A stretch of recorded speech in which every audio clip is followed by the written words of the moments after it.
Selamat berjumpa Bapak, Ibu, dan rekan-rekan muda yang dikasihi oleh Tuhan.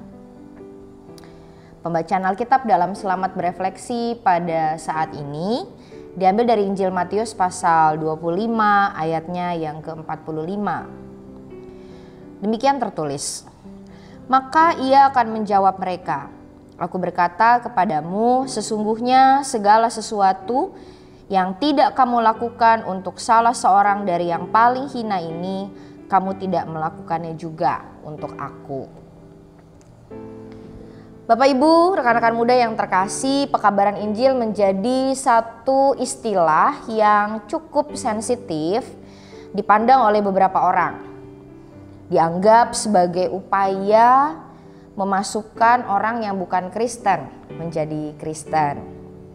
Dan dampak di seberang yang timbul adalah anggapan agama Kristen sebagai agama penjajah yang dibawa oleh para penginjil sembari kolonialisasi diberlakukan di tanah air. Saat ini mungkin saja banyak juga warga gereja Kristen Pasundan yang masih bingung bagaimana memaknai pekabaran Injil, khususnya bagi gereja Kristen Pasundan sendiri. GKP memperingati Hari Pekabaran Injil melalui momentum pembaptisan dua orang dari Cikuya, Banten, bernama Minggu dan Sarma pada tahun 1855, tepatnya pada tanggal 11 Juli. Tanda ini mau menyiratkan perjalanan panjang Injil yang diperkenalkan pada orang-orang yang ada di Jawa bagian barat.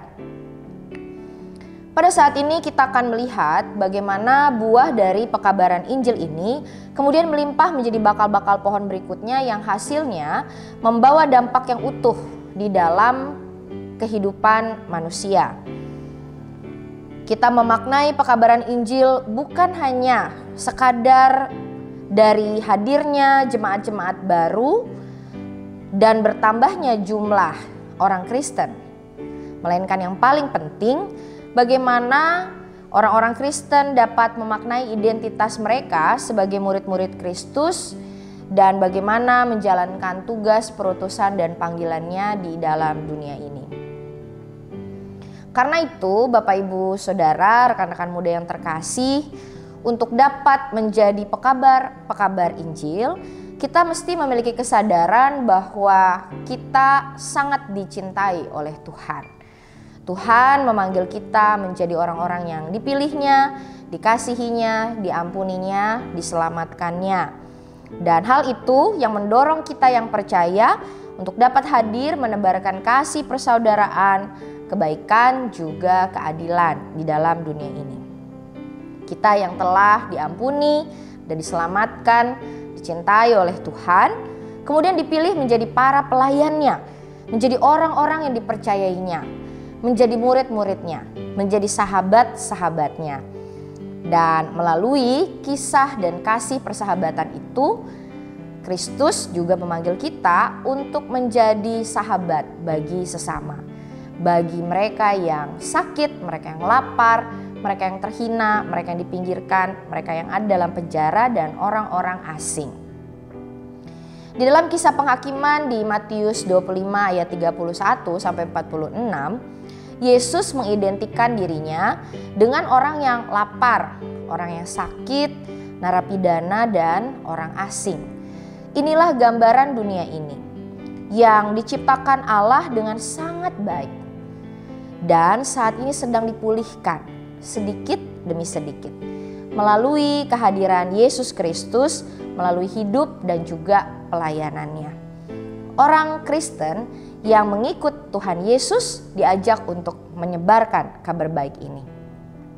Maka menyambut refleksi kita terhadap pekabaran Injil Gereja Kristen Pasundan di bulan ini, baiklah kita merefleksikan makna pekabaran Injil dengan mengacu pada dua pertanyaan ini. Yang pertama, siapakah aku di dalam dunia ini?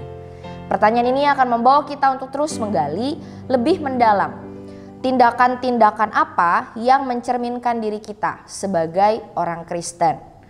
bukan dengan simbolisasi semata atau aksesoris agama, melainkan sungguh-sungguh menunjukkan hidup sebagai seseorang yang hidupnya telah disentuh oleh kasih dan kebaikan Tuhan.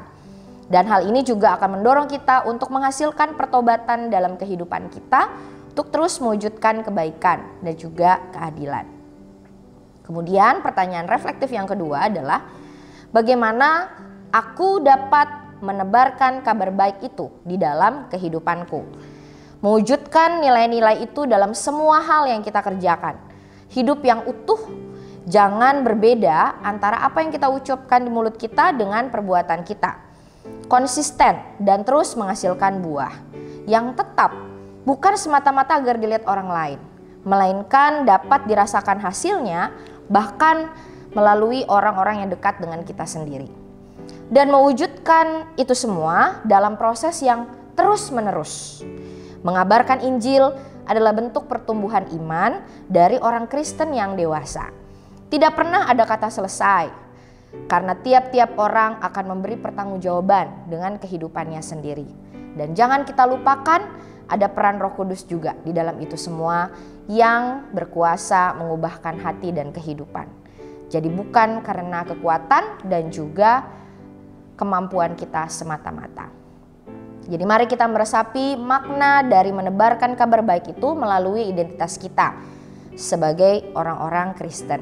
Siapakah kita bagi mereka yang lapar, sakit, terpenjara, dan asing? Mereka yang membutuhkan kebaikan dan keadilan.